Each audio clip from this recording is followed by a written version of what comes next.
"If you play this piano, I'll make you a lady," laughed the Duke, but she played like a maestro. "Before we begin this beautiful period romance story, tell me in the comments where you're listening from. I love knowing where you're joining me from." The chandeliers of Wycliffe Palace burned like captured stars, casting their light on satin gowns, powdered wigs, and the restless glitter of jewels. The season's grandest ball was in full bloom, its guests wrapped in laughter and gossip, in envy and champagne. Servants moved along the walls, invisible threads keeping the scene alive. Among them was Clara, carrying a silver tray heavier than her courage. She had been taught to keep her eyes lowered, her steps soundless, her thoughts buried. But that night, a single instrument defied her silence. The grand pianoforte gleaming at the far end of the hall. Its lid stood open like a wing about to take flight. Clara glanced at it every time she passed, the way a prisoner might glance at the sea. She had not touched a piano in years, yet her fingers twitched with the memory of keys, of melodies her mother once played in a little cottage, far from this world of lords and lace. "Girl," barked Mrs. Trewin, the housekeeper, "eyes on your service, not on the instruments." "Yes, ma'am," Clara whispered, bowing her head, but her heart kept playing invisible notes. At the center of the ballroom, the Duke of Montrose laughed loudly. His voice was deep, confident, accustomed to admiration. Henry Montrose was only 30, yet his reputation for charm and arrogance filled every corner of England's polite society. He stood surrounded by ladies in shimmering silks, his dark hair brushed back, his expression one of idle amusement. "It seems the pianist has fled again," he said. "What is a ball without a little music?" Lady Beatrice, his cousin, leaned close, her fan fluttering. "Perhaps you should play, Henry. You do so many things well." "I?" He laughed. "My talents lie in conversation, not performance. But if our hired musician prefers supper to duty, perhaps we should test the talents of our guests." A murmur spread. A few gentlemen joked, a few ladies protested modestly.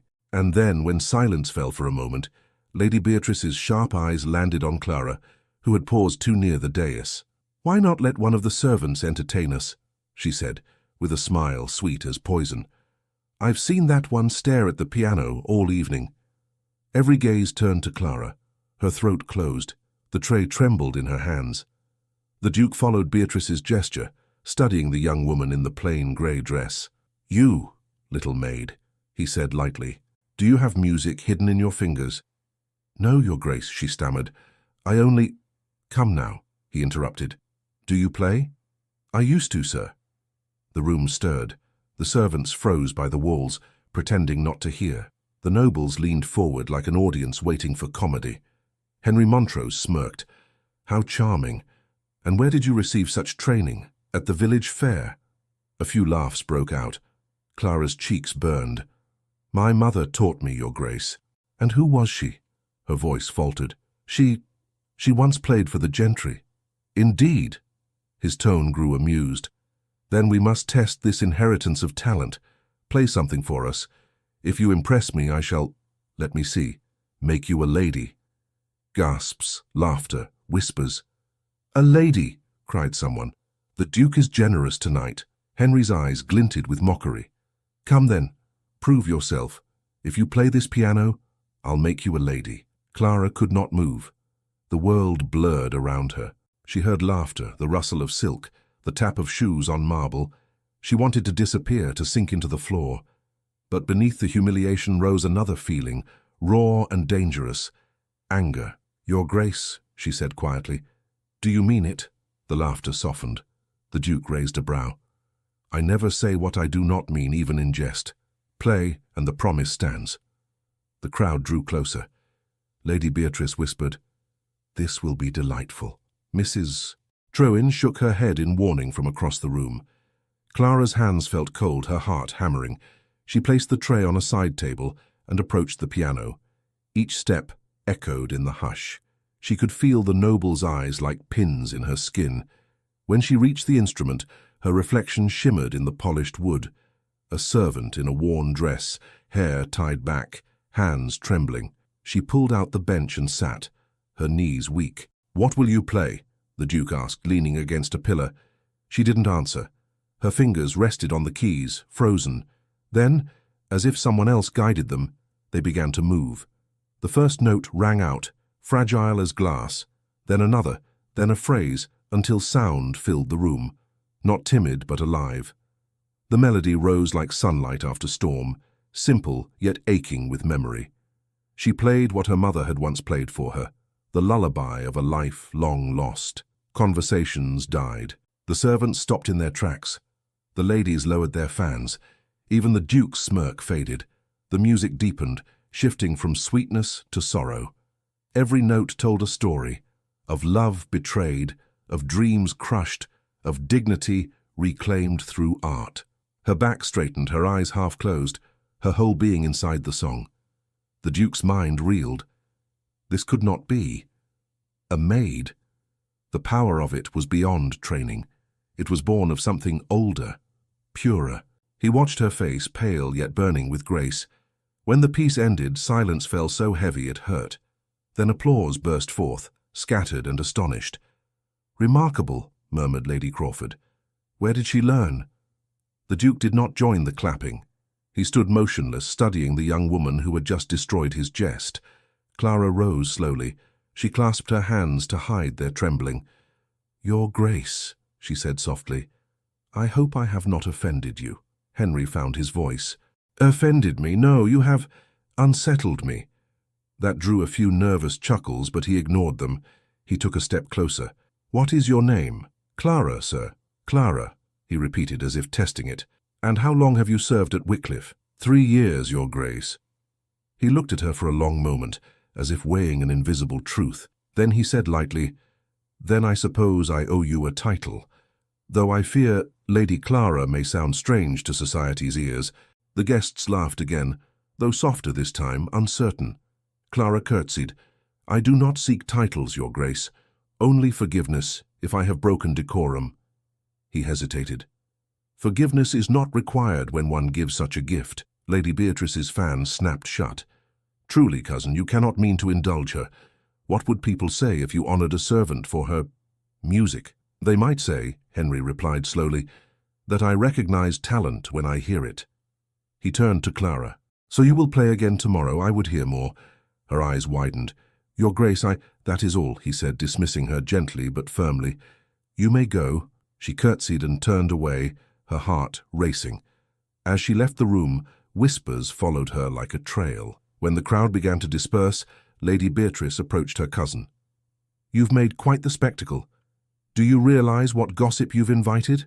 Henry poured himself a glass of wine. "Let them gossip. It will keep them occupied. She's a servant. You mocked her before everyone, and now you defend her." He swirled the wine, thoughtful. "Did you hear her play?" "That's hardly the point." "It is exactly the point." Beatrice's voice sharpened. "You're behaving foolishly." "Perhaps, but I would rather be a fool than deaf to something that pure." He left her fuming and crossed to the empty piano. He touched the keys, then withdrew his hand, as if they still belonged to Clara.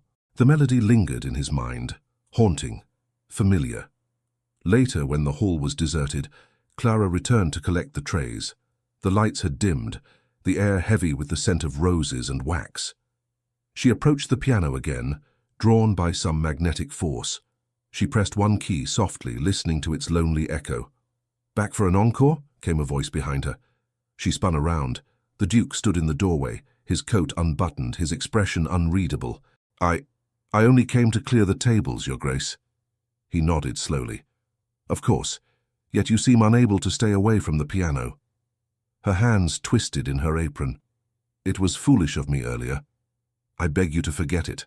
"I find it difficult to forget," he said quietly. "Tell me, how did you learn to play like that?" "My mother taught me." "And who was she?" Clara hesitated. "Her name was Elena Harcourt." The Duke frowned. "That name is familiar. She once played for noble houses many years ago." "Ah, yes, I remember hearing of her." He paused, a flicker of unease crossing his face. "She was dismissed from society, was she not? For some indiscretion."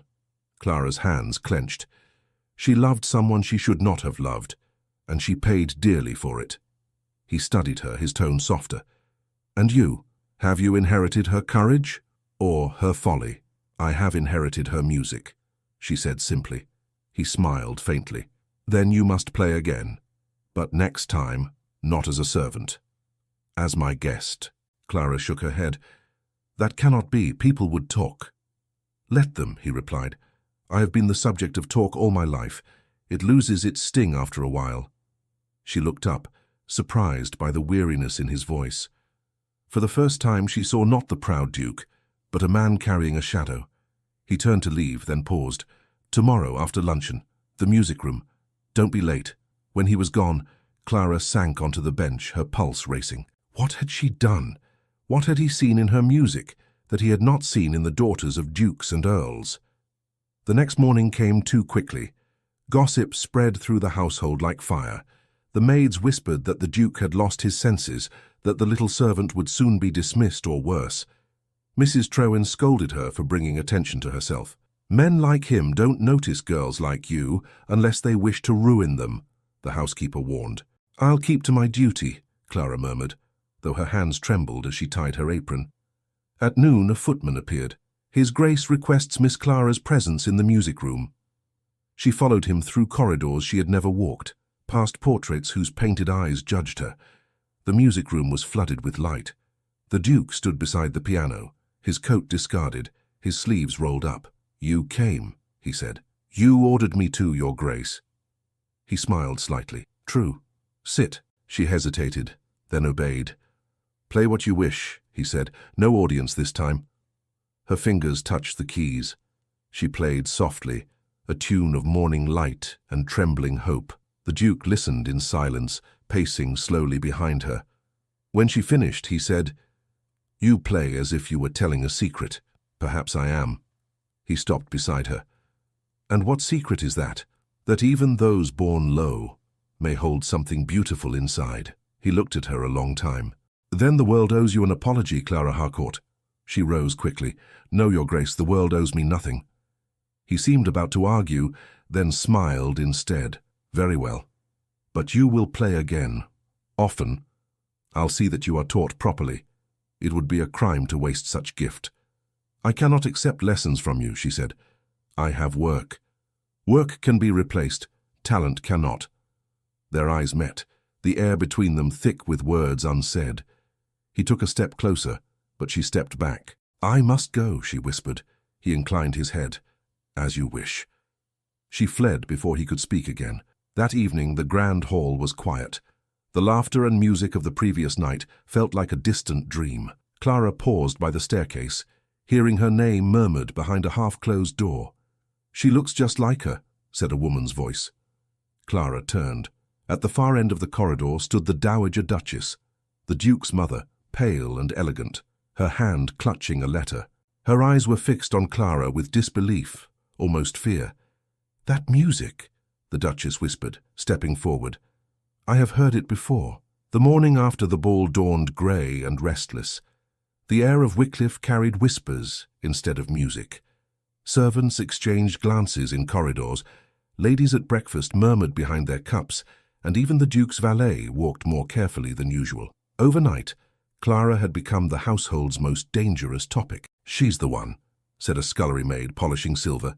The little servant who played like an angel. Like an angel, another sneered. More like a witch. The Duke hasn't been the same since. By midday, the gossip had spread beyond the walls. Guests who had attended the ball carried the story into London, how the proud Duke of Montrose had been humbled by his own maid. Clara tried to work as if nothing had changed, though every whisper seemed to follow her. She kept to the servants' wing, sweeping and dusting until her hands ached. But she could not erase the sound of the applause or the Duke's strange gaze, half astonishment, half something she did not dare name. When Mrs. Trewin came storming into the hall, her keys rattling at her waist, Clara braced herself. Girl, the housekeeper said sharply, His Grace wishes to see you in the music room.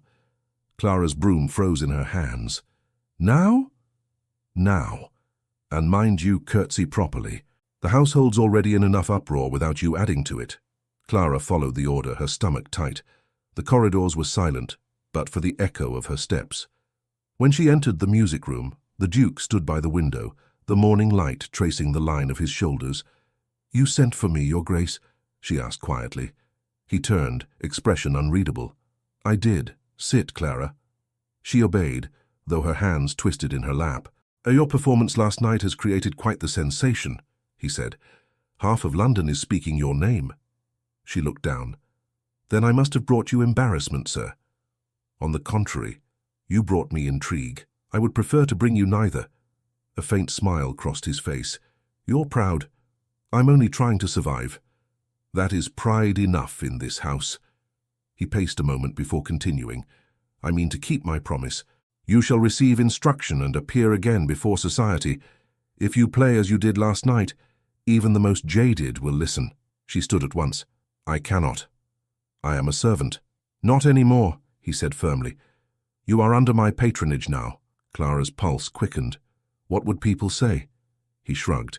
They already say too much. Their eyes met, and for a heartbeat, neither spoke. Then he said more softly, Do you understand what you did, Clara?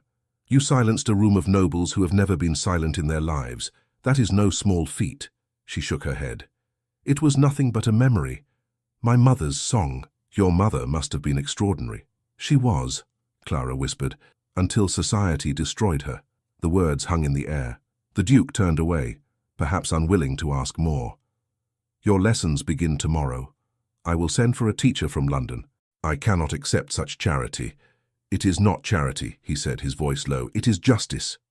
Before she could reply, Lady Beatrice entered without knocking.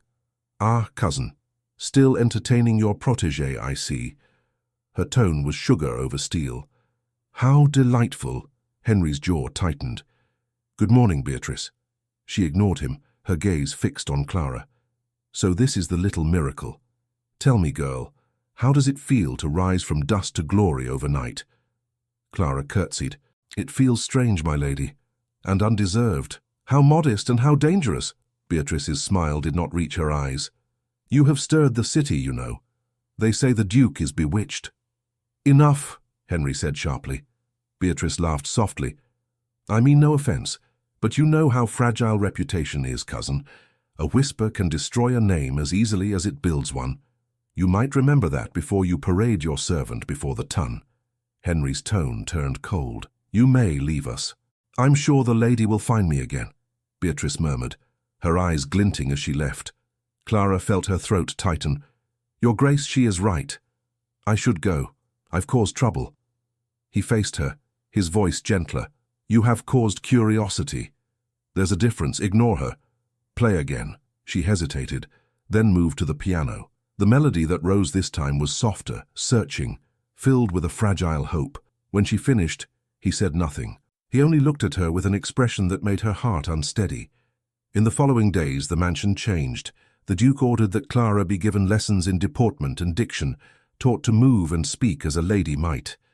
The servants watched in disbelief. Some muttered that the Duke had lost his mind. Others whispered envy. Clara endured it in silence, though every day brought new humiliation. Lady Beatrice made certain of that. You hold your fork like a plough, she would say during lessons. Try again. Or, you walk as if the floor were yours. A true lady glides, she does not march. Clara obeyed, swallowing her pride. At night, she practiced alone, repeating every gesture until her body ached. When the house slept, she would slip into the music room to play in the dark. One night, she was not alone. Still at it? Came the Duke's voice from the doorway. She turned, startled. Forgive me, Your Grace. I did not wish to wake anyone. You woke me with that melody. He stepped closer. It was one of your mother's again. Yes, she must have been remarkable. Clara hesitated. She was remarkable enough to be envied, and envied enough to be ruined. Henry looked down at the piano keys. By whom? By people who thought she forgot her place. He said quietly, That is a dangerous accusation. It is truth, Clara answered, meeting his eyes. And truth is rarely safe. He gave a small, almost sad smile. You're brave to speak so. Perhaps I am foolish. He studied her for a moment longer. Do you know, Clara, you've managed to make this house feel alive again. I have only played. Sometimes that is enough. Their silence deepened until the sound of the clock broke it. Then he said, Good night, Clara. When he left, she could still feel his presence in the air, as if the melody had tied them together. But not everyone shared his admiration. The next morning, Lady Beatrice cornered Clara in the corridor. "You must enjoy this attention," she said. "Do you think yourself special because Henry looks at you?" Clara tried to pass. "Please, my lady, I have work." Beatrice caught her wrist. "Be careful, little songbird. He may raise you high for amusement, but when he grows tired, you will fall farther than you imagine." Clara pulled free and fled down the hall. That afternoon, she was summoned again, this time to the library. The Duke waited with an open letter in his hand. "I have invited several guests for supper tomorrow," he said. "I would like you to perform again." Her pulse jumped. "Before them?" "Yes. It will secure your place. If society accepts you once, they will not dare mock you again." She hesitated. "And if they don't, then they will answer to me." The supper that followed was tense and glittering. The guests included the Duchess Dowager, silent and watchful, Lady Beatrice, whose smile was sharp, and several lords whose curiosity bordered on condescension. Clara entered quietly, dressed in a simple gown of pale blue that Henry had ordered for her. She sat at the piano, aware of every eye. When her fingers began to move, the music rose pure and steady. Yet halfway through she faltered, because she saw Lady Beatrice across the room, whispering to one of the guests and passing him a folded note. The man smirked. When the performance ended, applause followed, but it was cool. Someone said loudly, "Extraordinary for a servant." Clara's face burned. She curtsied and withdrew, her heart pounding. In the corridor, she leaned against the wall, fighting tears. Behind her, footsteps approached. It was Lady Beatrice again, satisfaction glowing in her eyes. "My dear, you should know better than to believe a Montrose promise. Men like my cousin play with people as they play cards." Clara's voice trembled. "You are mistaken." "Am I?" Beatrice drew a paper from her sleeve. "This is a copy of a letter I found among my uncle's things. It mentions a pianist named Eleanor Harcourt. That name should sound familiar." Clara's blood ran cold. "What of it?" "It says she was dismissed from society for attempting to elope with a married nobleman, Lord Montrose, the Duke's father." Clara stared at her. "You lie." Beatrice smiled. "Do I? The evidence is quite convincing. Your mother was his mistress. That makes you—" She leaned close. "A scandal by birth." Clara's hands trembled. "Why show me this?" "Because you should know the truth before you dream too high. You cannot escape what you are. Even your music won't wash away a stain like that." She turned to leave, but froze. Clara's gaze had shifted past her shoulder. At the doorway stood the Duke, silent, his face pale as marble. He had heard every word. For a moment, no one breathed. The corridor felt smaller, the air thick with what had just been said. Lady Beatrice's triumphant smile faltered when she saw her cousin's face. Henry Montrose looked not angry, but wounded in a way that stripped the room of all pretense. "Henry," Beatrice began lightly, "you should not take offense. I merely thought the girl deserved to know—" "Leave," he said. His voice was calm, but the calm was terrible. "Cousin, leave." Beatrice curtsied stiffly, her chin high, and swept away without another word. Her perfume lingered like mockery in the air. When the echo of her steps faded, Clara spoke first, her voice barely a whisper.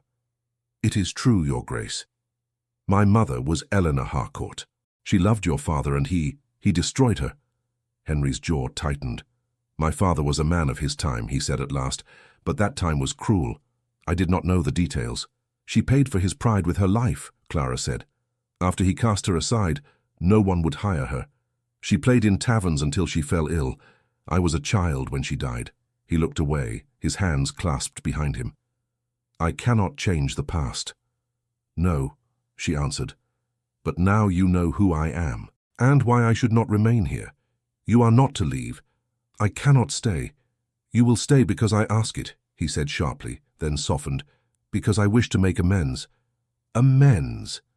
Her laugh was short, bitter. "You cannot repay what was stolen." "I can try." She shook her head. "Your kindness now only feels like pity. I don't need that." He took a step closer.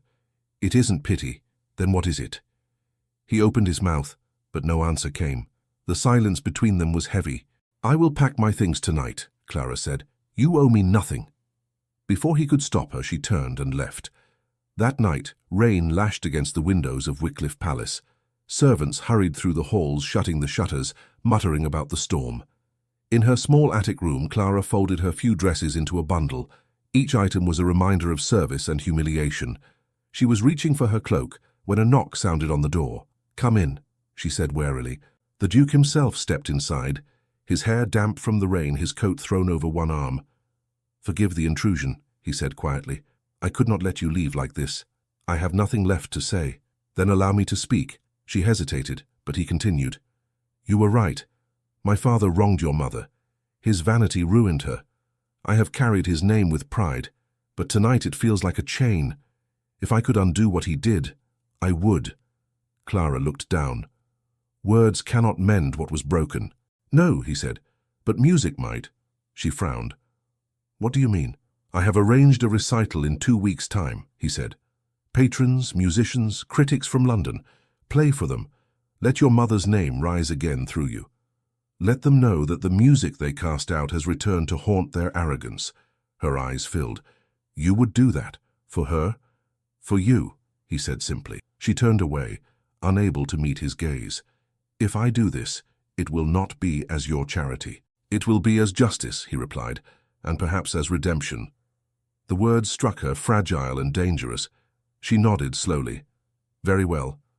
But once it is done, I will go." He bowed slightly. "Then let it be done." For days, Wycliffe was transformed. The ballroom became a rehearsal hall. Musicians arrived, curious to meet the mysterious prodigy the Duke was sponsoring. Some offered polite smiles, others whispered behind her back, wondering how a servant had captured the Duke's favor. Clara ignored them all. She practiced from dawn until the candles burned low, her fingers flying across the keys until they ached. When she grew weary, she would see her mother's face in memory, smiling, urging her to continue. Henry watched her often, silently. Sometimes he brought her tea, sometimes nothing but presents. The more he watched, the less certain he became of what he felt. It began as guilt, then admiration. Now it was something deeper, something he dared not name. One afternoon, as the storm clouds rolled away, he found her seated at the piano with her head bowed. "Tired?" he asked. She nodded. "My hands ache, but it's a good ache." He smiled faintly. "You play as if your soul were on fire. Perhaps it is. Then let it burn," he said softly. "Let them all see." She looked up, startled by the intensity in his tone. "You sound as though you expect a battle. In a way, it is one. You against the ghosts of my father's world. And if I lose?" He reached for her hand but stopped himself just before touching it. "You won't." The night of the rehearsal, the musicians gathered in the grand hall. Henry stood at the edge of the room, arms folded, watching her.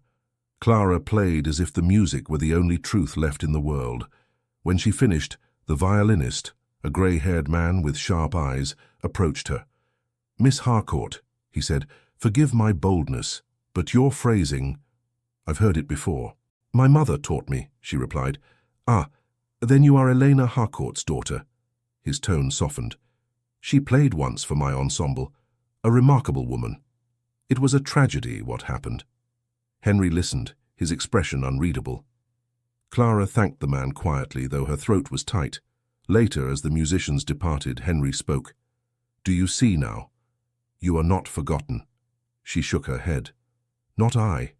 She. And that is enough." That night, thunder rolled again in the distance. Clara sat at the piano long after everyone slept, playing softly to the dark. She did not hear the door open. "You'll wear yourself to exhaustion," Henry said. She turned, startled.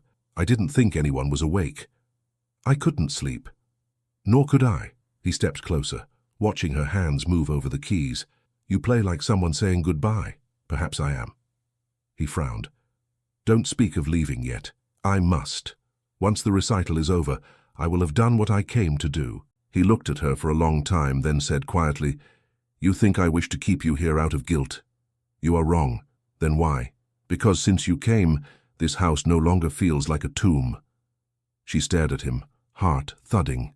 "Your Grace." "Henry," he said, "when we are alone, call me Henry." Her breath caught. "That would be improper." "Then let it be improper." Before she could answer, a flash of lightning filled the room. Rain began to drum on the glass. She turned back to the keys, playing to drown the storm, but her hands shook. He moved behind her, not touching, only near. His voice was low. "Tell me something. When you play, what do you think of?" "My mother, and of everything I have lost."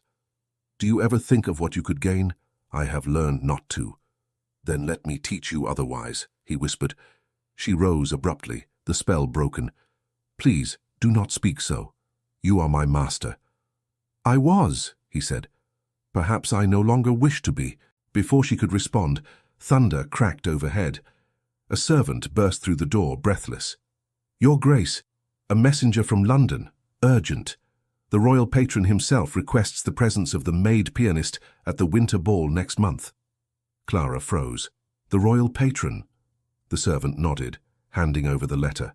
Henry broke the seal and scanned it. His expression shifted from surprise to awe. "They want you to perform before the crown." Clara shook her head. "It must be a mistake." "No mistake." He handed her the letter. "It's addressed to you by name, Miss Clara Harcourt." Her eyes widened. "How could they know of me?" "Word spreads quickly when greatness appears," he said. "This is your chance to reclaim everything." She stared at the letter, trembling. "I cannot. I am not ready for such eyes." "You are ready," he said firmly. "And I will be there with you." "I don't belong in that world." He stepped closer, his voice gentle. "You belonged there before any of them knew your name. Your mother's blood runs in your veins. You will walk into that ballroom, play your heart, and make them remember what they destroyed." Tears filled her eyes. "You make it sound so easy." "It won't be. But I will make certain you are protected." She looked at him then, and the storm outside seemed to fade. "Why do you care so much?" "Because," he said slowly, "I see in you everything I once wished to be. Courage, truth, freedom." The firelight flickered between them. For a heartbeat neither moved. Then she turned away. "I will play," she said softly, "for my mother." He nodded. "And I will stand beside you." The rain battered the windows harder. She lifted her chin. "Then so be it." Henry's voice was low. "It was never a wager, Clara. It was destiny." Before she could reply, the servant returned, breathless again. "Forgive me, Your Grace. There is more. The royal ball is to be held at Wycliffe itself, under your patronage." Clara went pale, clutching the edge of the piano as the storm thundered over the house. The weeks that followed passed like a dream, half golden, half unbearable. The Duke's estate filled once more with tailors, florists, musicians, and servants preparing for the winter ball. For most, it was an honor. For Clara, it was a trial. Every corridor whispered her name. Every maid who curtsied seemed to hide a smirk. Yet every time she doubted herself, she remembered her mother's music and the promise she had made, to play not for revenge, but for grace. Henry Montrose carried himself differently now. The arrogance that once marked his every gesture had softened into quiet purpose. He oversaw the preparations himself, often standing beside Clara as she rehearsed. He said little, but when he did, his words steadied her. "Do not think of them," he told her one afternoon as she stumbled through a passage. "Think only of what the music demands." "I am trying," she said, "but when I imagine the faces that will be watching," he smiled faintly. "They have never frightened me. Don't let them frighten you." She looked up at him, her voice low. "They are your peers, Your Grace. I am the intruder." He paused, then said softly, "Then perhaps I am an intruder too, for I no longer recognize their world." The rehearsals grew longer. Lady Beatrice remained polite, but her silence hid resentment. The Dowager Duchess, frail but observant, attended one session and said only, "Play with forgiveness, child, not pride. Pride built this house. Forgiveness will keep it standing." The night before the ball, snow began to fall, soft, relentless, silent. Wycliffe shimmered under candlelight as guests arrived from London, filling the rooms with laughter and expectation. Clara, in her chamber, sat before the mirror while the maid pinned her hair. Her gown was pale ivory, simple compared to the silks of noble ladies, yet when she stood, she looked every inch the woman her mother had once been. When the maid left, she whispered to her reflection, "For you, mother." A knock came. She turned to find Henry in the doorway. He had not yet dressed for the evening. His coat was unbuttoned, his hair disheveled. "You should not be here," she said. "I know," he replied, "but I needed to see if you were ready. Ready or not, the hour comes." He stepped closer. "If I could take the weight from your shoulders, I would." She shook her head. "You already have. You gave me this chance." He looked at her for a long moment. "When you walk into that hall, remember, no one there has power over you anymore. You are not my servant, nor their amusement. You are music itself." Her heart stirred. "You speak as if you know the language of courage." "I'm learning it," he said. "You are my teacher." She lowered her gaze. "You should go, Henry. They'll be looking for you." He hesitated, then bowed slightly. "Until tonight, Clara." When he was gone, she let herself breathe. The music of the ball reached her long before she entered. The orchestra played lively waltzes, laughter echoed, crystal clinked. But as the hour neared, the hum began to fade into anticipation. The Duke appeared at her side again, now dressed in black and silver, every line of his face composed, but unreadable. "Are you ready?" he asked quietly. "Yes." "Then take my arm." She hesitated. "People will talk." "Let them. It will save them the trouble later." She placed her hand on his arm, and together they entered the ballroom. A hush swept over the guests. The chandeliers glittered above, their light spilling over the crowd. Ladies in crimson, lords in dark coats, jewels and feathers gleaming. But all eyes followed the Duke and the woman at his side. Henry led her to the piano and stopped. "Miss Harcourt," he said loudly enough for all to hear, "the stage is yours." Clara curtsied. "Thank you, Your Grace." Then she sat. The room seemed to hold its breath. Her fingers hovered above the keys for one heartbeat, then two. And then she began. The first notes were quiet as snowfall, delicate as a whisper. Slowly they unfolded into a melody no one recognized, yet every listener felt as if they had known it all their lives. It was her mother's song, once forbidden, now reborn. Lady Beatrice's fan fell from her hand. The Dowager Duchess closed her eyes. Even the footmen at the doors forgot their duty. The music deepened, rising with power, then falling again into tenderness. Clara's face glowed with concentration, her movements light, unforced. Every chord spoke forgiveness, every pause carried memory. When she reached the final passage, the sound swelled until it filled every corner of the hall. Then, with one long, aching note, she let it go. Silence followed, and then applause. It broke like thunder, rippling through the room. Guests stood, some cheering, some wiping tears. Henry stepped forward and offered her his hand. She rose, breathless. "Bravo," said the royal patron himself, moving through the crowd. He was a broad man with kind eyes and a voice that carried. That was not performance, it was resurrection. Clara curtsied deeply. "Your Majesty is too kind." He looked to the Duke. "Montrose, you have discovered England's treasure. Tell me, child, whose music was that?" "It was my mother's," she said simply. "She was Elena Harcourt." The name swept through the audience like a wind. There were gasps, murmurs, disbelief. But the patron only smiled. "Elena Harcourt. I remember her. Your playing honors her name." Henry bowed. "Your Majesty, Miss Harcourt is not only her mother's heir. She has surpassed her." The applause renewed, louder this time. When the royal patron moved on, Henry turned to Clara, his voice low. "You did it." She smiled faintly. "No, we did." He studied her face, pride and something deeper shining in his eyes. "You should know, Clara. Tonight, you have undone my father's sins." "Music did that," she said softly. "Then music has more mercy than men." The rest of the evening passed like a dream. Everywhere Clara went, people greeted her with admiration. Even Lady Beatrice, cornered by the Dowager's cold stare, offered a stiff compliment. "You have done the family proud, Miss Harcourt." "Thank you, my lady," Clara replied, her tone gentle but steady. When the last waltz ended, she slipped away from the noise to breathe in the snow-cooled air of the garden. The night was calm now, the stars sharp above the white lawns. She closed her eyes, letting the quiet settle. Footsteps approached behind her. She knew the sound before he spoke. "You vanish whenever triumph finds you," Henry said softly.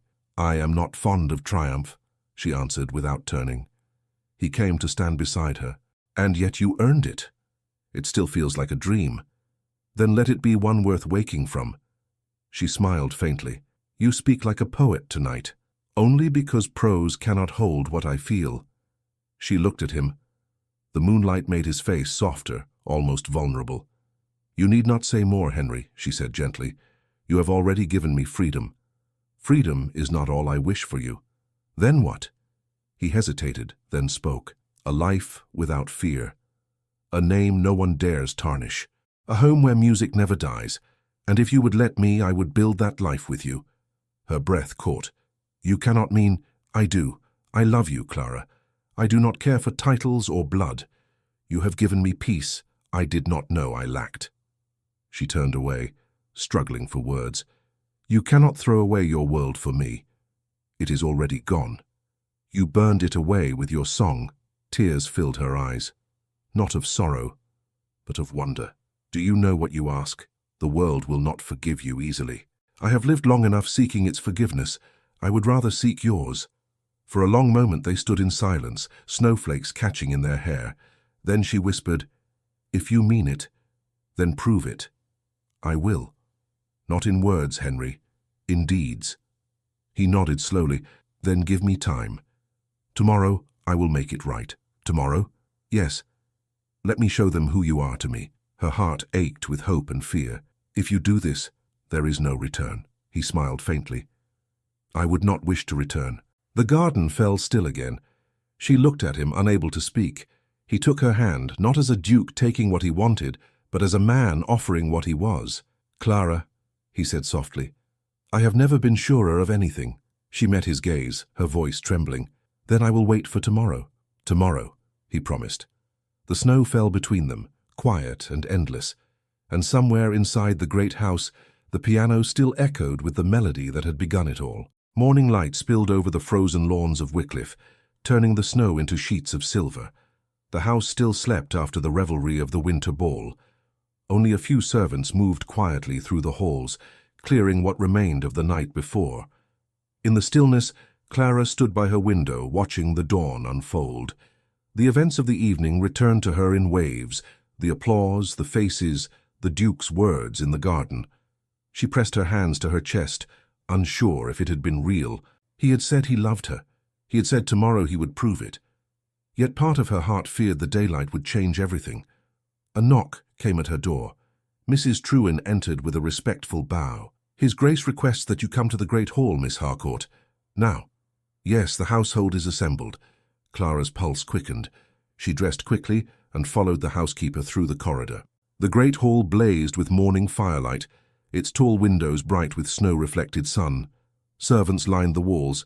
Several noble guests, still lingering from the night before, whispered among themselves. At the center stood the Duke, dressed not for leisure but for ceremony. When Clara entered, all talk ceased. Henry stepped forward. Miss Clara Harcourt, he said, his voice steady. Last night you restored the honor that my family once destroyed. Today, before all who stand here, I mean to restore yours. She froze. Your Grace. He lifted his hand. Please, let me finish. Turning to the crowd, he continued. Many years ago, my father cast out a woman named Elena Harcourt, a woman of talent, dignity, and heart. He stole from her what no man had the right to take, her name and her peace. Her daughter stands here today as the proof that grace outlives cruelty. I, Henry Montrose, Duke of Wycliffe, declare before witnesses that Miss Harcourt is under my protection, and will henceforth be recognized as a lady of this house. A murmur ran through the hall. Some faces showed surprise, others disapproval, but no one spoke. The Duke turned back to Clara. And more than that, I ask her to become my wife.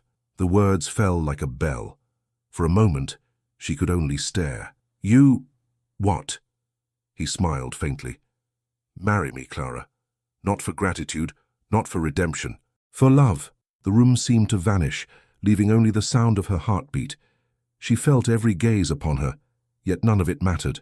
Henry, she whispered, you cannot do this. Before them all. I must. Let there be no shadow between us. She took a step toward him, her voice trembling. Do you know what it will cost you? Your peers will turn away. They will call you mad. They already have. he said lightly, but I have never felt more sane. She stared at him, tears rising. You would give up your world for me? I would give up the world itself if it meant hearing you play each morning. A hush fell so deep it felt sacred. Then slowly, Clara smiled through her tears. Then yes, Henry. Yes, I will marry you. The hall broke into a low rumble of astonishment. Some servants wept openly. Mrs. Trewin clasped her hands to her mouth. Lady Beatrice, pale and tight-lipped, turned away but said nothing. The Duke reached for Clara's hand and kissed it, his voice low enough only for her. You have made me the happiest of men. And you, she whispered, have made me free. That same day, a messenger rode to London to deliver the announcement. By week's end, all of society buzzed with disbelief, yet the royal patron himself sent his blessing, declaring it a union of music and nobility, rare and fine. With that, gossip softened into reluctant admiration. Preparations began at once. Henry insisted the ceremony be held not in London, but at Wycliffe in the same hall where she had first played. Clara protested, saying it was too grand. He only smiled. It was the scene of my pride. Let it now be the scene of my redemption. The days passed in a blur of arrangements. Clara barely slept. Between fittings and correspondence, she still found moments to sit at the piano. Each time she played, Henry would stop whatever he was doing to listen. Once, when she asked why, he said simply, "It reminds me who I am when I forget." The morning of the wedding arrived with clear skies and sunlight dancing on snow. The church bells of the nearby village rang through the valley. Guests gathered, lords and ladies, musicians, villagers who had once known her mother. The Dowager Duchess sat in the front pew, her eyes shining with quiet pride. Even Lady Beatrice attended, her face pale but composed. When Clara entered the hall, the crowd rose. She wore no jewels, only a simple gown of white silk and a ribbon of pale blue at her wrist, the colour of her mother's old shawl. Henry stood at the altar, his eyes fixed on her as though nothing else existed. The ceremony was brief but tender. When the vows were spoken and the blessing given, Henry lifted her hand to his lips and applause filled the hall. Afterward, the ballroom came alive again with music, laughter and light. Clara sat at the piano, at first hesitating, then smiling as the crowd called for her to play. Henry nodded from across the room. She began with a soft prelude, the melody light as snow, then wove into it the song that had once silenced an entire ballroom, the song of her mother now reborn as joy. As she played, Henry came to stand beside her, one hand resting gently on her shoulder. When the final note faded, he whispered, "The world is listening, Clara. Let it," she said, smiling up at him. The guests toasted. The musicians took up their violins and laughter filled the air. Henry led her into a dance, slow and unhurried. Around them, the candles shimmered. The snow beyond the windows glittered like 1,000 tiny stars. "You have changed everything," she said softly. "Perhaps," he replied, "but you have given it meaning." She laughed through happy tears. "I cannot believe this is real." He brushed a stray curl from her cheek. "It is more than real. It is ours." The Dowager Duchess approached them later, leaning on her cane. "My son," she said, her voice thin but firm, "your father's name once brought shame. Today, you have turned it into something noble." "I thank you." Henry bowed his head. "No, mother." She did. The Duchess smiled at Clara. "Then I thank you, my dear." As the evening wore on, guests began to drift away. The music softened into gentle waltzes. Clara and Henry slipped out to the terrace overlooking the gardens. The night was crisp, the stars burning clear above. "It feels as though the world has grown quiet for us," she said. He took her hands. "Perhaps it has been waiting for this moment." She smiled. "What will we do now?" "Whatever you wish." "I wish to teach children to play," she said, "to open this house not just for nobility but for anyone who loves music." "Then that shall be our work." She looked at him, her voice low. "You truly mean it." "I mean every word." She leaned against him, her head on his shoulder. "Then I am home." He kissed her forehead. "Home," he echoed. The snow began to fall again, soft and slow. Inside, the piano still waited, the same one that had changed their fates. Later that night, Clara sat before it once more, her gown gathered around her. her husband beside her. "Play something for me," he said. "What shall I play?" "Something new," she smiled. "Then I must compose it as I go." "Perfect," he said. Her fingers touched the keys, weaving a melody bright and tender. Henry listened in silence, then said, "Do you know what I hear?" "What?" "Our story," she laughed quietly. "Then let it never end." "It never will," he said. The melody flowed, a song of promise, of beginnings rather than endings. In that moment, the Duke and the girl who had once been a servant were simply two souls bound by the same rhythm. Years later, Wycliffe would be known not as a palace of pride, but as a house of music. Children from villages and cities alike came to learn, their laughter echoing through the corridors once filled with silence. The piano remained at the heart of it all, polished by time and memory. But for now, in that first quiet night of their marriage, Clara lifted her hands from the keys and turned to Henry. He smiled, his eyes warm with love that asked for nothing more. "Henry," she said softly, "do you remember what you told me that night? That if I played the piano, you'd make me a lady?" He laughed gently. "I remember. And you kept your promise." "No," he said, drawing her close. "You made yourself one." She rested her head against his chest, hearing the steady rhythm of his heart, the truest music she had ever known. Outside, the snow fell without sound, and inside, the house breathed with peace. Her voice rose in a whisper meant only for him. "Pride may divide us, but forgiveness makes us noble." Thank you so much for listening to this story all the way to the end. We hope it moved you as much as it moved us while telling it. We'd love to hear your thoughts. Leave us a comment telling us where you're listening from and what you liked the most. Rate this story from 0 to 10. What score would you give it? If you enjoyed this story, don't forget to subscribe to the channel and leave a like as a show of support.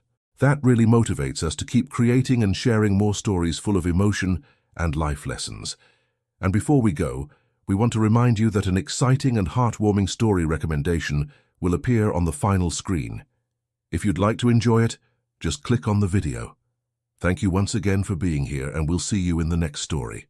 The Marquis forced the seamstress on stage to be mocked, but her voice silenced the theatre. Before we begin this beautiful period romance story, tell me in the comments where you're listening from. I love knowing where you're joining me from. Venice, 1847. The canals shimmered beneath the lights of a city that had long ago learned to turn vanity into art. Gondolas glided silently toward the Teatro La Fenice, where the most powerful families of the lagoon gathered for an evening in honor of the Marquis Alessandro di Ravello. Inside, the palace-born laughed and whispered, their fans fluttering like wings of restless birds. Among the shadows behind the velvet curtains, Isabella Moretti bent over a torn gown, her needle flashing beneath the glow of a single candle. She was not meant to be seen. Seamstresses were like the stitches of a dress, necessary, invisible, and quickly forgotten. "Faster, Isabella," murmured Signora Contini, the wardrobe mistress. "The Marchioness will throw a fit if that hem isn't perfect. She already called me a donkey for the lace." "I'm nearly done," Isabella said softly, her fingers moving with practiced grace. "Tell her the thread was stubborn. Tell her yourself. Never. She'd turn your face to salt with one look." The older woman laughed, then lowered her voice. "Still, if I were you, I'd hide that voice of yours tonight. The Marquis is in one of his moods." Isabella smiled faintly. "I'll keep to my work." But she hummed as she stitched, a tune her mother used to sing. A melody so tender it softened the harshest day. She thought no one heard her. She was wrong. Up on the balcony, the Marquis stood beside his guests, a glass of wine in hand, the image of aristocratic confidence. He had the careless beauty of a man who believed the world existed to amuse him. When he heard the faint melody rising from backstage, he turned toward the sound. "Who sings behind the curtain?" he asked idly. A servant bowed. "Only the seamstresses, my lord. They mend the costumes." "Ah, then let them mend in silence, unless—" He paused, a glint of mischief in his eyes. "Unless our evening could use a new performance." The Count of Braganza chuckled. "You mean to make the servants sing for us now? Why not? Venice adores novelty. Tonight we shall have one." He signaled to the conductor below. "Find the girl who hums like a nightingale. Bring her here." Whispers spread through the hall. Laughter followed. And before Isabella could understand what was happening, a pair of footmen appeared beside her. "The Marquis requests your presence," one said. I cannot go before the audience. I only mend dresses." "He insists." They led her through the side corridor and up toward the stage.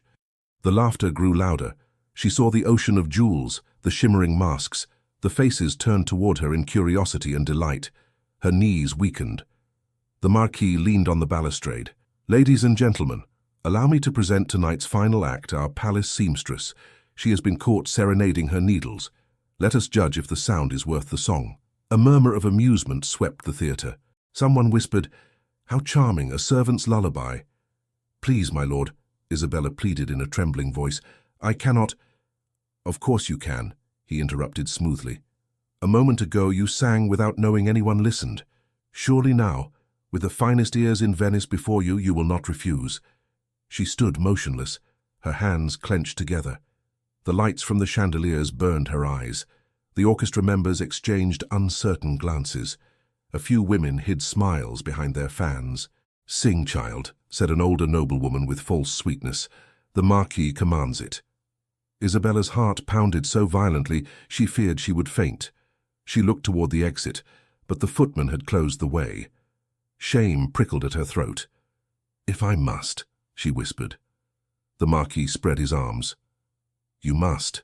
The audience quieted, expecting a ridiculous display. Isabella lifted her head. For an instant, she saw her mother's face, the calm smile of a woman who had once stood on this very stage. A singer whose name had been whispered with admiration until ruin silenced her. Isabella took one breath, then another, and began to sing. The first note trembled uncertain like a bird testing the air.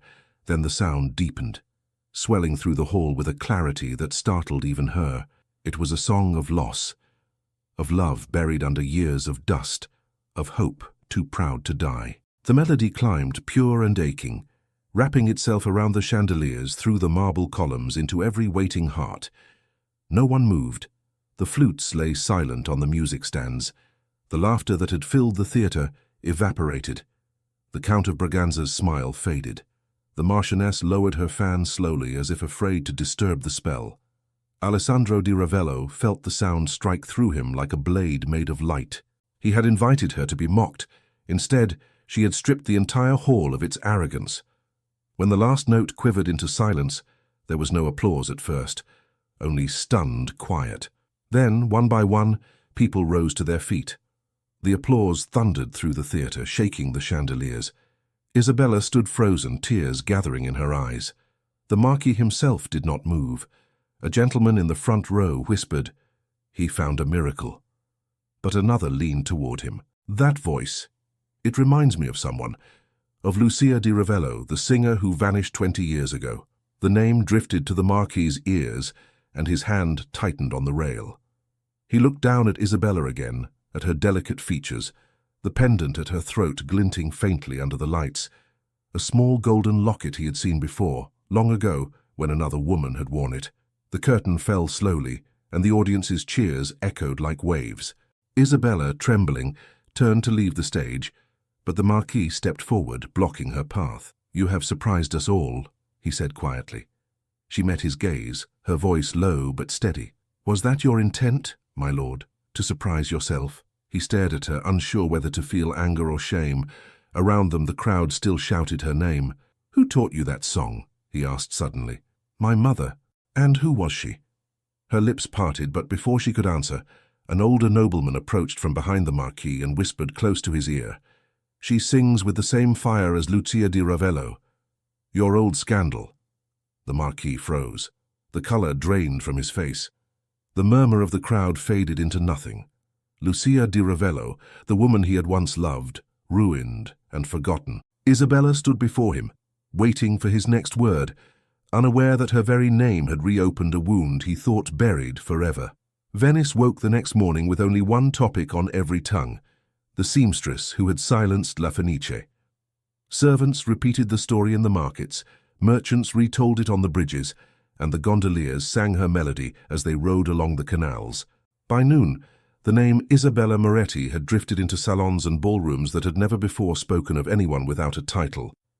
In the marble corridors of Palazzo di Ravello, Isabella sat beside her sewing basket, too overwhelmed to eat or speak. The same dress she had mended the night before lay across her knees, though her hands were motionless.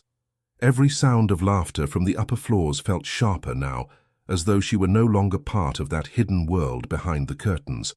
Signora Contini burst in without knocking. "Child, do you understand what you have done? You are famous. The city cannot stop talking. The Marquis himself has had a dozen letters asking who you are." Isabella looked up. "Let him answer that I am no one." Contini placed her hands on her hips. "No one? You have become the jewel of Venice overnight. If you were wise, you would ask the Marquis for patronage. The impresarios will soon come for you." "Patronage?" Isabella repeated, bitterness rising in her throat. "And if I refuse? Then you will go back to hemming silk for ladies who will never look you in the eye. Choose, my dear. The world has finally opened its door." Before Isabella could reply, the door swung wider, and a liveried servant bowed. "The Marquis requests Miss Moretti's presence in the music room." Contini's face lit up. "There, you see? Go to him." Isabella hesitated. "Tell him I am unwell." The servant looked uneasy. "His lordship insists." Reluctantly she rose, smoothing her skirt. Her feet carried her through the long corridor, lined with portraits of proud men, each staring down with judgment. She had walked those halls countless times as a shadow. Now every passing servant stopped to stare openly. The music room was filled with morning light. The Marquis stood by the piano, a letter in his hand. He looked less certain than usual. When she entered, he dismissed the servants and turned toward her. "You have caused quite a sensation," he began. "La Fenice has not been so stirred in years." "I never meant to cause a sensation," she said. "I meant only to obey." He flinched at her tone.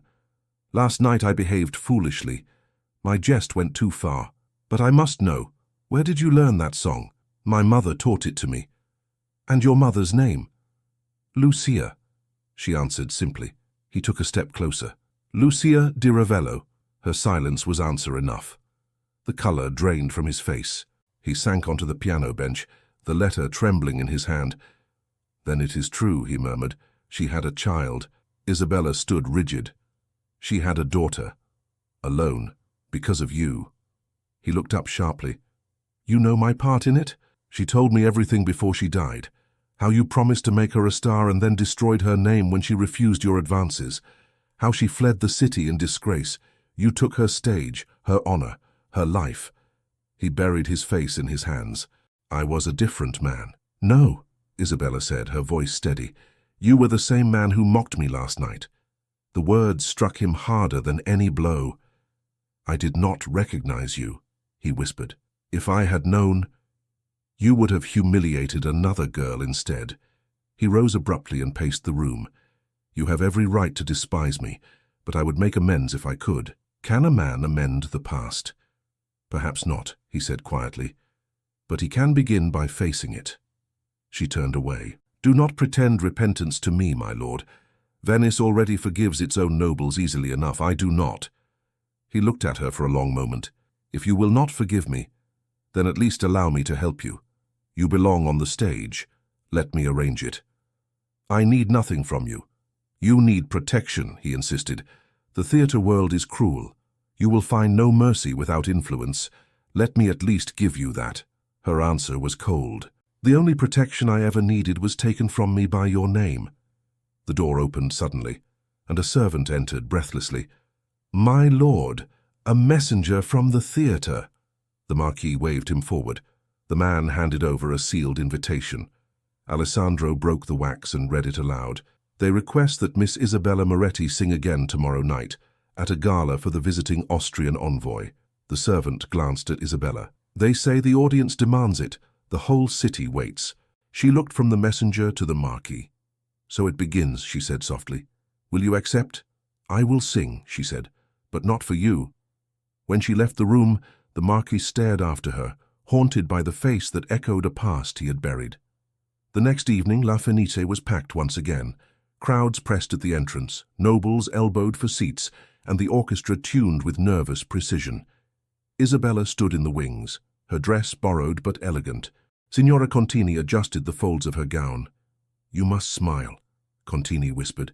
"Venice adores a smile." "I am not here to please Venice," Isabella said. only to sing. She stepped into the light. The applause began before she even opened her mouth. When she sang, the hall quieted instantly. This time there was no trembling, no fear, only the certainty of someone reclaiming her mother's place. The melody rose like prayer and thunder together.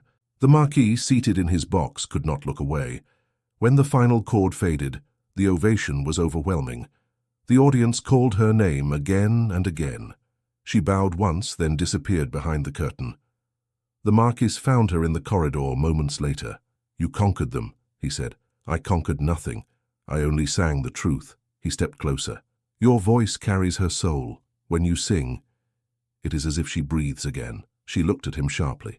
"Do not speak of her as if you mourned her." "I do mourn her," he said, his voice low. "I have for 20 years. You are all that remains of her." Something in his tone softened her anger, though she refused to show it. "Then perhaps your punishment is to see her every time you see me." He said nothing. The silence between them was heavy, electric. From the end of the corridor came the sound of approaching footsteps. A group of noblemen entered, laughing. Among them was Count Braganza, who clapped the Marquis on the shoulder.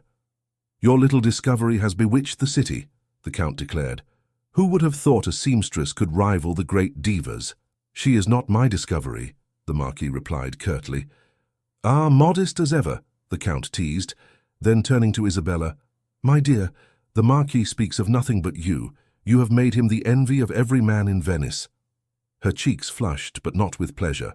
"Then Venice must have very little to envy," she said coldly. The Count blinked, unsure how to respond. The Marquis hid a faint smile.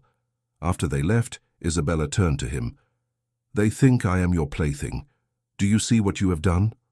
"I will silence them," he said. "No, let them speak. Let them reveal what they are. I will answer them only with my voice." He watched her walk away, her head high, and something inside him shifted, a strange mixture of admiration and regret. In the following days, Venice's fascination with Isabella grew feverish. Letters arrived at the palazzo, invitations from noble houses, offers from theatre managers. Some praised her purity, others her beauty, but behind every compliment was speculation. Whispers spread that the Marquis had taken her under his protection in more ways than one. By the third week, the same people who had applauded her began to turn. Invitations stopped coming.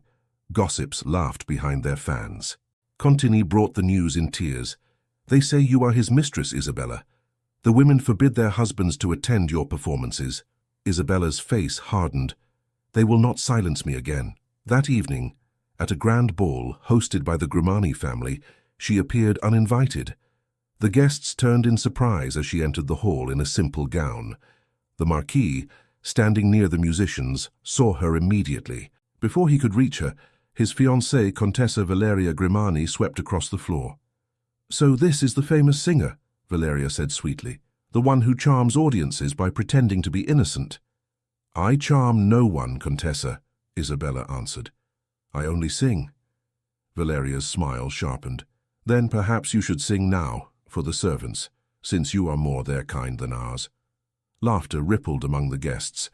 The Marquis stepped forward. "Enough, Valeria." But the Contessa ignored him. "Tell me, little seamstress, when you climb onto the stage, do you imagine yourself a lady? Or does he whisper that you are one?" The laughter grew louder. Isabella felt the heat rise in her face, but she met the Contessa's eyes. "When I climb onto the stage, I imagine my mother, who sang for kings while you were still learning to curtsy." The laughter stopped. Valeria's hand trembled around her fan. The Marquis took Isabella's arm gently. "Come away," he murmured. She pulled free. "Do not touch me, not here." Her voice was steady, though her heart was breaking. "I will not be your scandal or her amusement." She left the hall in silence, the eyes of the entire assembly following her. The Marquis stood motionless, torn between shame and helpless admiration. The next morning, a letter arrived at Isabella's small apartment near the canal. The handwriting was unmistakable. His. She hesitated, then broke the seal. Inside was a confession written with unexpected humility. He admitted to his cruelty toward Lucia di Ravello, how he had ruined her career out of wounded pride, how he had denied her the inheritance she was promised by an uncle who had favored her. Enclosed, was a deed transferring that forgotten estate to Isabella. At the bottom, a single line: "I cannot restore her life, but I can restore her name." Tears blurred the ink as she read. For a long time she sat motionless, the letter trembling in her hand. Then she folded it carefully and placed it beside her mother's pendant. That evening, the city prepared for another gala at La Fenice, a charity event hosted by the Marquis himself. The whole of Venice was to attend, though whispers of scandal still surrounded them both. Isabella debated whether to go. Contini urged her, "He means to defend you tonight. Everyone will see his letter of donation to the orphanage. He wishes to show Venice his honor." "Honor cannot be displayed like jewelry," Isabella said. "Still, you must go. Let them see you stand tall." At last, she agreed. When she entered the theater, the chandeliers blazed, and the orchestra tuned in bright confusion. Nobles turned to stare, uncertain whether to applaud or whisper. She moved toward her seat, but a murmur spread through the crowd. The Marquis had taken the stage himself, dressed in formal black. The conductor raised his baton. The Marquis's voice carried across the hall. "Tonight's performance is dedicated to truth, and to the one who reminded me what it sounds like." He turned toward Isabella. "Miss Moretti will join me in song." Gasps rippled through the audience. Isabella froze where she stood. Someone whispered behind her, "He will sing beside her." A nobleman with a servant. She felt every gaze upon her. Slowly she rose, but her mind was spinning. What was he planning? A public apology? Or another humiliation disguised as generosity? When she reached the foot of the stage, the orchestra began to play, and the Marquis extended his hand toward her. She stared at him, uncertain whether to take it. The crowd waited. Her heart pounded as she stepped closer. The Marquis's eyes met hers, steady and unreadable.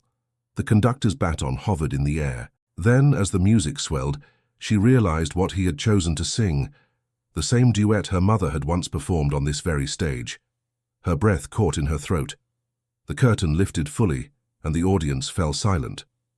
When she looked up at him again, she saw not arrogance, but something entirely new: remorse. And the thought came to her like a whisper she could not escape. This man was about to confess before all of Venice. The orchestra began softly, strings trembling like a held breath. Isabella stood motionless at the edge of the stage. The Marquis's hand was still outstretched, patient, waiting. The audience leaned forward, uncertain if this was theater or scandal. Finally, she placed her hand in his. The hall seemed to exhale. Their voices met, hesitant at first, then finding harmony. The duet unfolded like a dialogue, her tone bright and defiant, his deep and full of regret. When the final note faded, applause erupted, loud and astonished. Isabella turned away from him before the curtain closed, her face pale, her hands shaking. Backstage, she pulled free from the stagehands who crowded to congratulate her. The Marquis followed at a distance, his expression unreadable. "You forced me again," she said when he caught up to her. "Another command, another performance, another scene for your amusement." "No," he replied quietly. "It was not amusement. It was confession. I did not hear an apology, because words are weak beside what I owe you." "Then say them anyway." He stepped closer. "I am sorry for every humiliation I caused you, and for the one I gave your mother. You have every right to hate me, but I will spend what remains of my life trying to deserve the sound of your forgiveness." She stared at him, speechless. He continued, his voice breaking slightly. "You think me arrogant still, and you are right. I spent years believing I could shape the world to my pleasure. You and your mother were both victims of that vanity. I would undo it if I could." Isabella's throat tightened. "Undo it? My mother died nameless. I grew up in silence, sewing gowns for women who would not remember my face. You cannot undo that." "No," he said, "but I can give her name back to the city that took it from her. I can make them see who she was." "And what of me?" He hesitated. "You are already beyond their reach. They will speak your name with reverence one day." Her eyes filled with tears, but her voice was calm. "Reverence from the same mouths that mocked me? I do not want their reverence. I want peace." She turned to leave, but he caught her hand. "Isabella." She pulled away. "You can buy applause, my lord, not peace."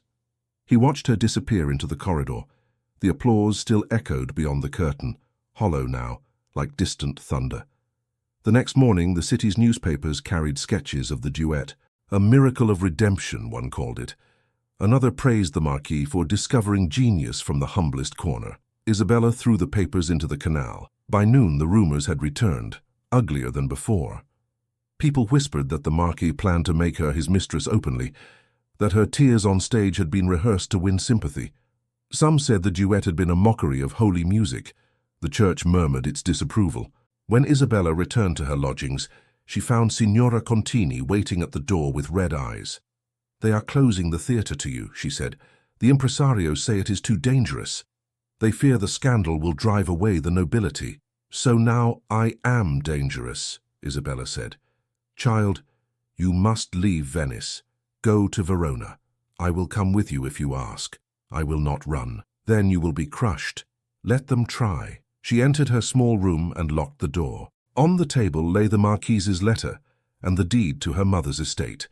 She stared at them for a long time. Finally, she folded the papers and slipped them into a drawer. Later that evening, footsteps echoed in the corridor. A knock sounded on the door. "Who is it?" "Alessandro di Ravello. I have nothing to say." "I ask only a moment." She hesitated, then opened the door halfway. He looked pale, exhausted. "You have heard the rumors." "I have lived among rumors since the night you called me to the stage. They will destroy your name if I do nothing. My name has survived worse. Then let me stand beside you." "Beside me?" she said sharply. "To what end? To prove their gossip true? To silence it? To show them what they refuse to see? That you are the most honorable soul in Venice?" She shook her head. "Honor cannot be declared by a marquise. It must be earned by a man." He looked at her as if struck. "You believe I cannot change. I believe you do not yet know how." For a moment he said nothing. Then he reached into his coat and handed her a folded envelope. "I am leaving Venice tonight. I go to Verona to settle matters of your mother's estate. It is yours now. I only ask that you trust me long enough to finish what I began." She accepted the envelope slowly. "Why would you do this?" "Because I cannot bear what I did to her, or to you. If this is my punishment, I accept it." She watched him turn to leave. "Marquis," she said softly, "do you truly think forgiveness can be bought with deeds and signatures?" He paused. "No, but perhaps it can begin there." He left, without another word. Days passed. Venice turned its attention to other scandals. Isabella stayed hidden, refusing invitations. But the emptiness pressed around her. She missed the stage, the sound of the orchestra, the trembling hush before a note. One afternoon, Contini rushed into her room. "The Marquis has returned," she gasped. "He came to La Fenice today. He says he wishes to announce something tonight." "What does he wish to announce?" "No one knows, but he has invited the entire city, even the Contessa Grimani." Isabella felt her stomach twist. "Then it will be another spectacle." Contini caught her hands. "Perhaps it will be an ending." When night fell, Isabella dressed simply and went to the theatre. The audience filled every seat, buzzing with curiosity. The Marquis stood alone on stage, holding a single sheet of paper. "My friends," he began, "you know me as a man of titles and possessions. Tonight I stand before you as a man of debt, a debt to a woman who once sang here, whose voice I silenced by vanity and pride. Her name was Lucia di Ravello. Venice owes her an apology, and I begin by giving it." The crowd murmured in astonishment.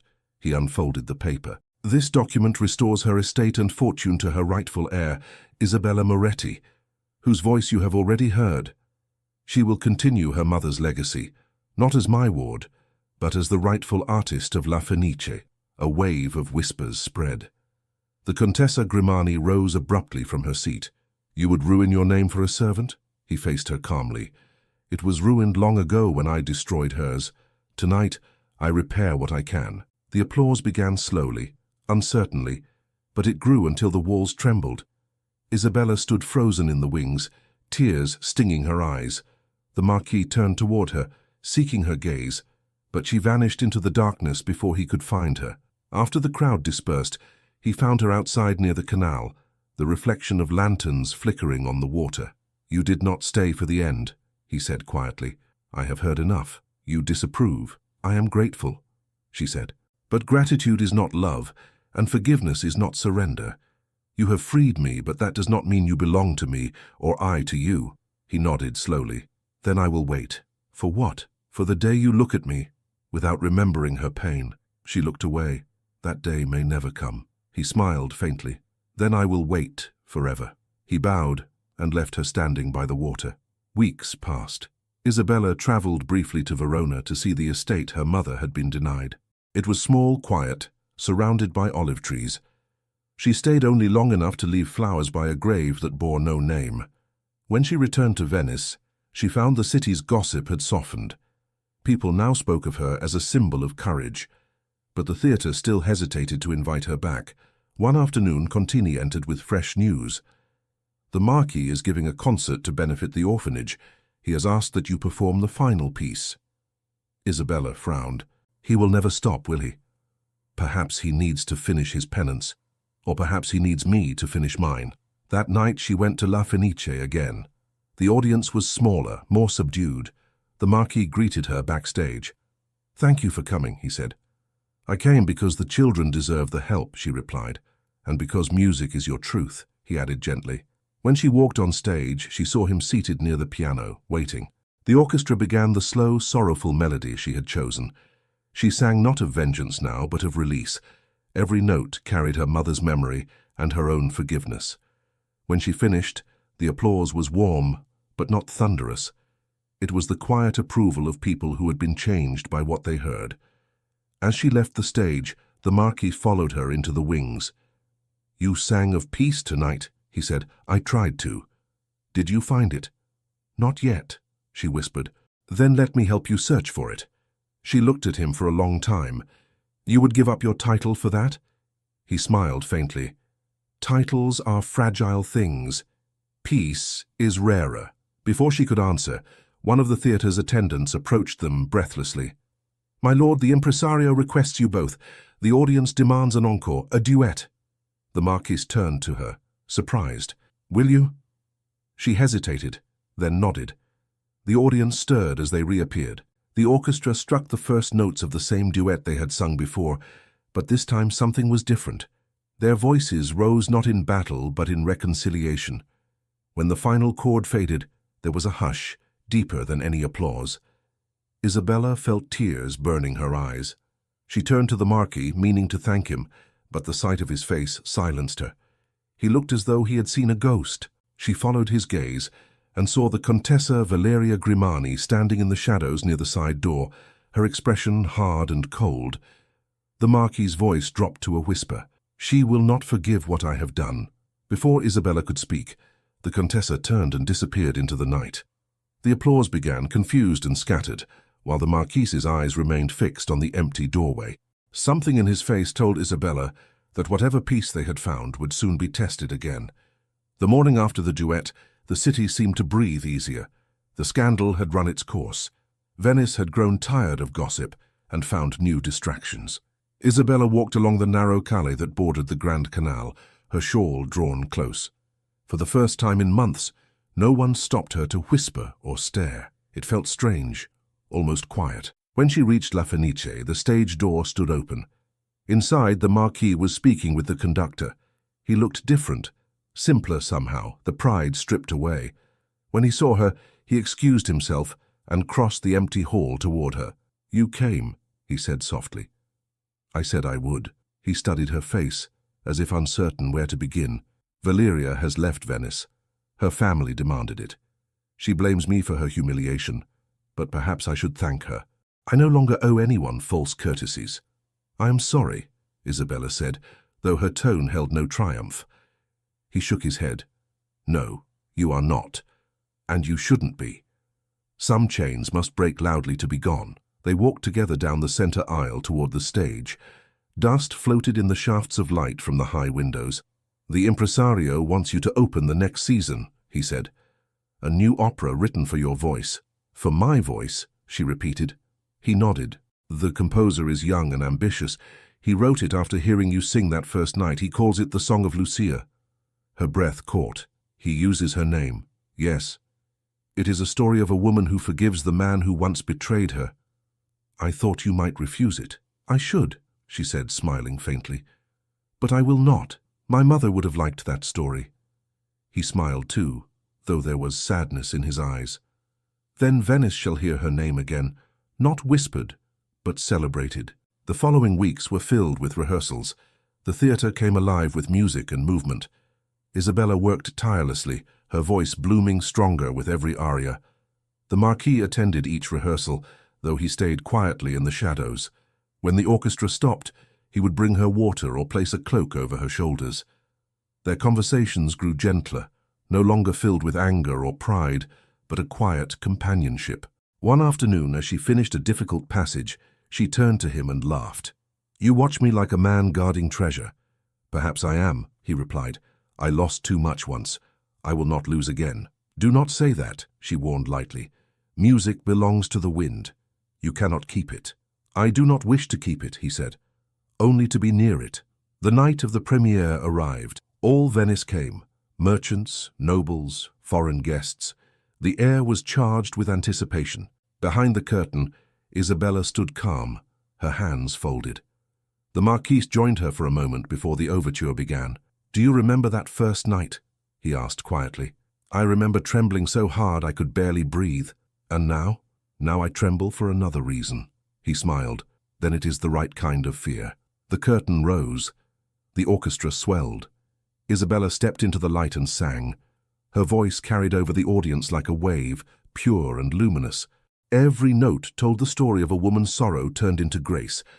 The Marquis listened from the side, motionless.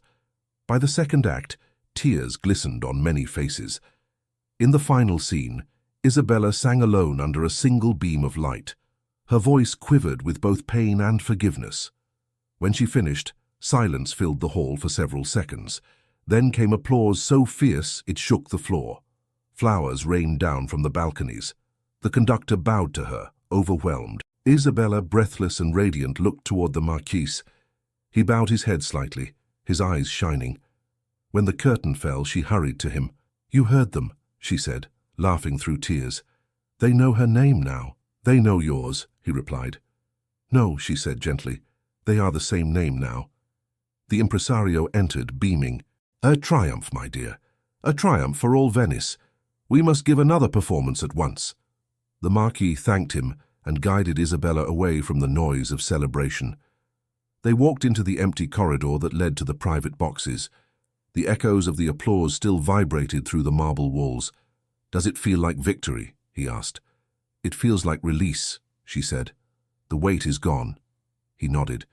"Then my debt is paid." "There was never a debt," she replied. "Only understanding waiting to be found." He looked at her for a long time, his voice unsteady. "You have forgiven me then?" "I have," she said simply. "And I forgive myself too, for the hatred I carried. It only chained me to the past." He reached for her hand. "And what of the future?" She smiled. "That we shall see." Outside, the bells of San Marco began to ring, marking midnight. Their sound drifted into the corridor like a benediction. In the days that followed, Isabella became the soul of Venice. The opera continued to draw full houses, and visitors traveled from Milan and Florence just to hear her. She used her earnings to open a small music school for orphaned girls, teaching them the same lessons her mother once whispered by candlelight. The Marquis supported the school quietly, without title or announcement. He no longer hosted grand parties or sought attention. He spent his mornings in his study and his evenings at the theatre, always seated in the same place, listening as if the music itself were confession. One afternoon, he arrived at the school unannounced. The students curtsied shyly as he entered. Isabella looked up from the piano. "This is a surprise," she said. "I wanted to see what peace looks like," he replied. She laughed softly. "It looks like practice and patience." He watched as the girls sang a simple hymn. When they finished, he applauded quietly. "You have done more good in 6 months than I did in a lifetime," he said. "That is not true." "It is," he insisted. "I built walls. You opened doors." She looked at him with warmth. "We both built something new from ruin. That is what matters." He nodded slowly. "I have something to ask you," he said at last. "And I do not ask lightly." She waited. He drew a small box from his coat and opened it.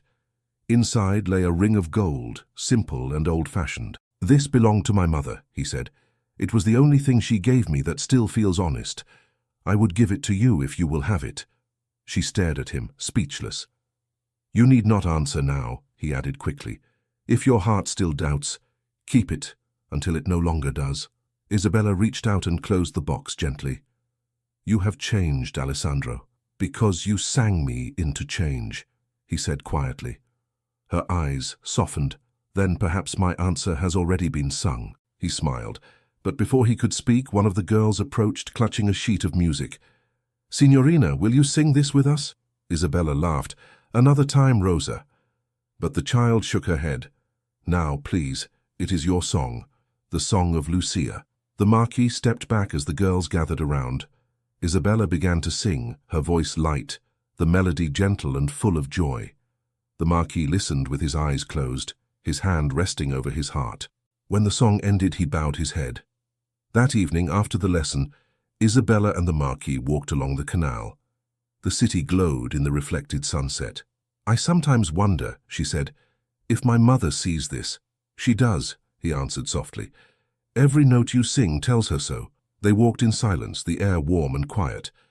When they reached the theatre square, a messenger hurried toward them. "Signorina Moretti, the impresario asks that you come at once. The Austrian ambassador is in attendance. He requests a special encore, your duet with the Marquis." She turned to Alessandro, startled. "You?" He laughed. "I did not know I was requested." "You must have impressed them," she teased, "only because they mistake my trembling for passion." "Then let us tremble together," she said. A few moments later they stood once more beneath the gilded ceiling of La Fenice. The orchestra prepared the duet. The audience leaned forward in expectation. As the music began, Isabella and the Marquis sang, not as servant and noble, nor as sinner and judge, but as two souls who had found each other through repentance and courage. Their voices intertwined like prayer. When the final note faded, the applause seemed endless. The audience rose to their feet, calling her name, then his. Isabella turned to him, her eyes shining. "You see," she said, "forgiveness sings louder than pride." He took her hand. "And love louder than both." They bowed together. As the curtain closed, the theatre lights dimmed, and the audience's cheers continued like waves rolling through the night.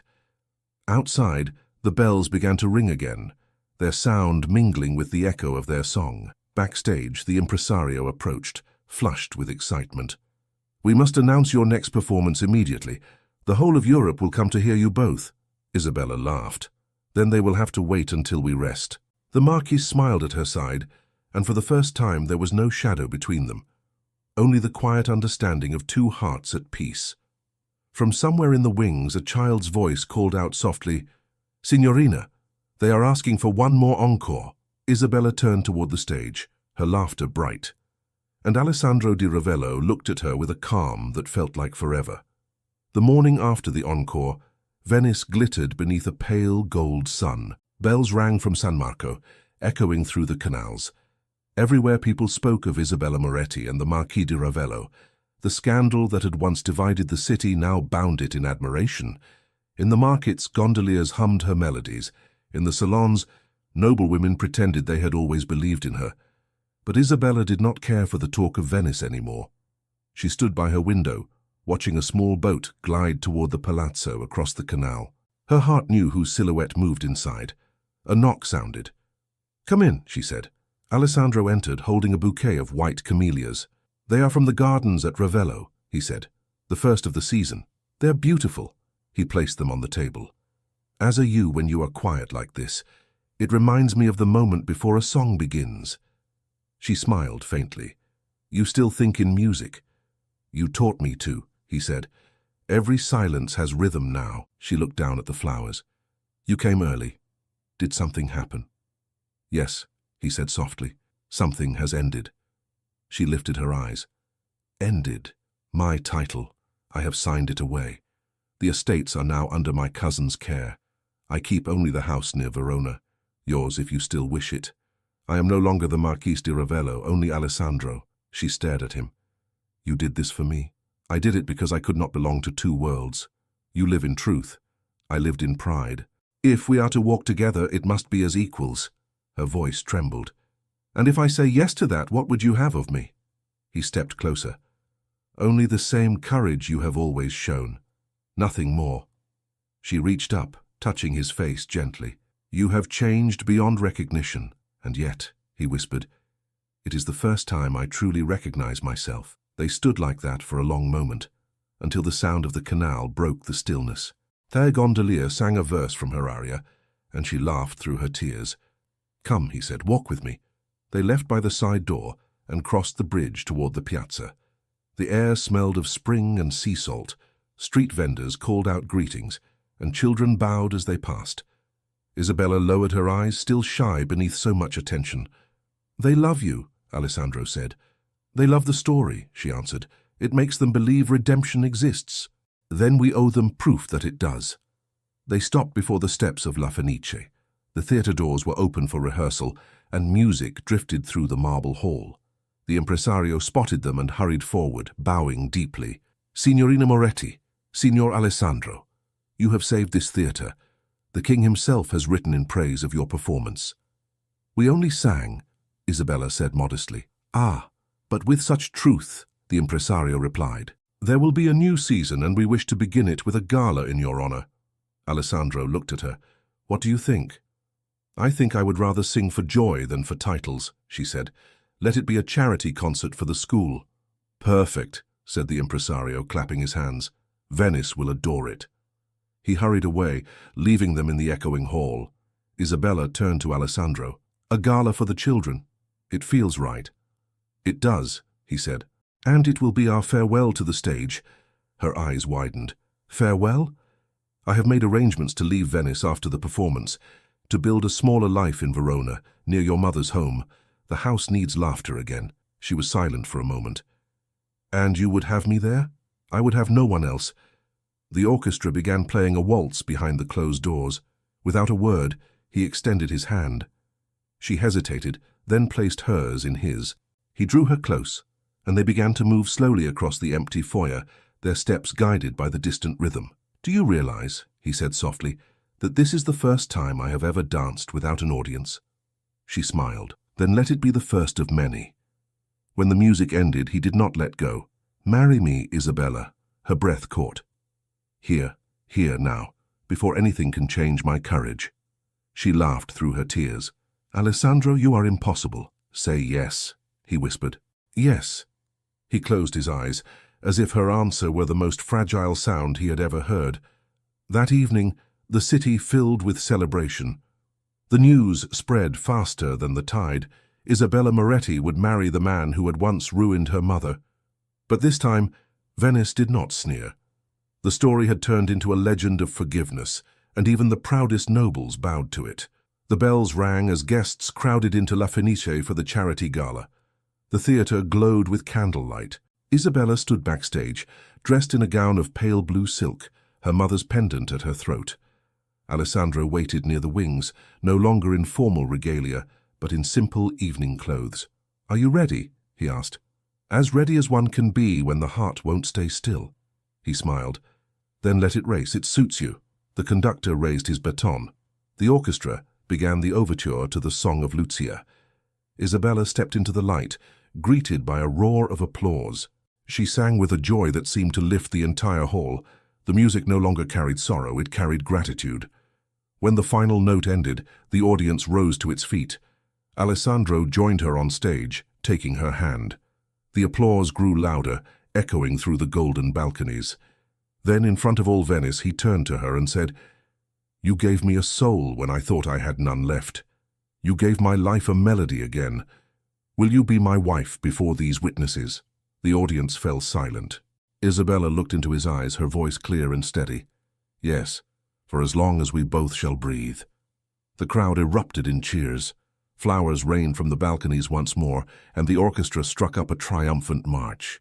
The conductor, grinning, waved to a priest seated among the guests who stepped forward, blessing them quietly as the applause thundered around. Later, when the hall had emptied and the candles burned low, Isabella and Alessandro remained on the darkened stage. The city outside hummed softly through the windows. He took her hands. Tomorrow we leave for Verona. I have arranged everything. You will have your school there, and I will try to keep the garden alive. She smiled. And what will we do when the garden sleeps in winter? Then we will sing to it, he said, to remind it of spring. She laughed, resting her head against his shoulder. You've become a poet. No, he whispered. Just a man who listens now. They stayed that way until dawn, when the light began to spill through the high windows, painting the stage in silver. A week later, they sailed along the river toward Verona. The water glimmered under the sun, and flocks of swallows darted above. Isabella leaned against the railing, her hair loose in the wind. Do you regret leaving Venice? Alessandro asked. No, she said. Venice will always sing behind us, but peace lies ahead. He nodded. You are not afraid? Not anymore. I have faced worse than uncertainty. They arrived at the small estate by evening. The house stood among olive trees, quiet and bright. The air smelled of jasmine. Isabella stepped inside, touched the worn piano in the corner, and smiled. It feels alive already, she said. It has been waiting, he answered. That night, they sat outside beneath the stars. Crickets sang in the grass. Alessandro poured wine, and they watched the lights of the nearby village flicker. Do you miss the applause? He asked. Sometimes, she admitted, but it was never the applause that moved me. It was the silence that followed, the moment when the heart understands. He took her hand. Then, may we live in that silence forever. She looked at him tenderly. Forever is a long song, Alessandro. Then let us sing it slowly. He leaned closer, his voice barely a breath. You once told me music belongs to the wind. Tonight I believe it belongs to us. She smiled. Then let the wind listen. Their lips met softly, the sound of the river folding around them. It was not the rush of passion born from haste, but the deep warmth of two souls, finally unafraid. When dawn broke, the first light touched their faces. Birds began to sing, and Isabella stirred, laughing quietly. They are applauding, she said. Then the performance must go on, he replied. In the months that followed, the house filled with music and laughter. Isabella's school flourished. Girls from nearby villages came to learn. Alessandro helped them plant gardens, repair instruments, and build a small stage beneath the olive trees. One afternoon, as the sun dipped low, the students begged for a performance. Isabella agreed. She and Alessandro sang together, their voices rising through the twilight. Villagers gathered outside the fence to listen, the melody carrying across the hills. When the song ended, applause echoed once again, softer than the theatre's roar but truer. Isabella turned to him, her eyes full of light. You see, music finds its way, even here. He smiled. So does love. That night, after the last candle was out, they stood on the balcony, watching the stars ripple across the dark sky. Do you ever think of the first night? She asked. Every day, he said. It began in cruelty and ended in grace. I have spent every breath since trying to deserve that miracle. And have you? He looked at her quietly. You are here beside me. That is miracle enough. She rested her head on his shoulder, the pendant at her throat catching the moonlight. The wind carried the faint sound of the students' voices, singing her melody inside the house. Isabella closed her eyes and listened. Do you hear that? She whispered. I do, he said. It is my mother's song. And ours. Yes, he murmured. And it will never end. Thank you so much for listening to this story all the way to the end. We hope it moved you as much as it moved us while telling it. We'd love to hear your thoughts. Leave us a comment telling us where you're listening from and what you liked the most. Rate this story from 0 to 10. What score would you give it?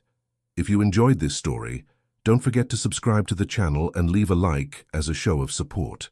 That really motivates us to keep creating and sharing more stories full of emotion and life lessons. And before we go, we want to remind you that an exciting and heartwarming story recommendation will appear on the final screen. If you'd like to enjoy it, just click on the video. Thank you once again for being here, and we'll see you in the next story.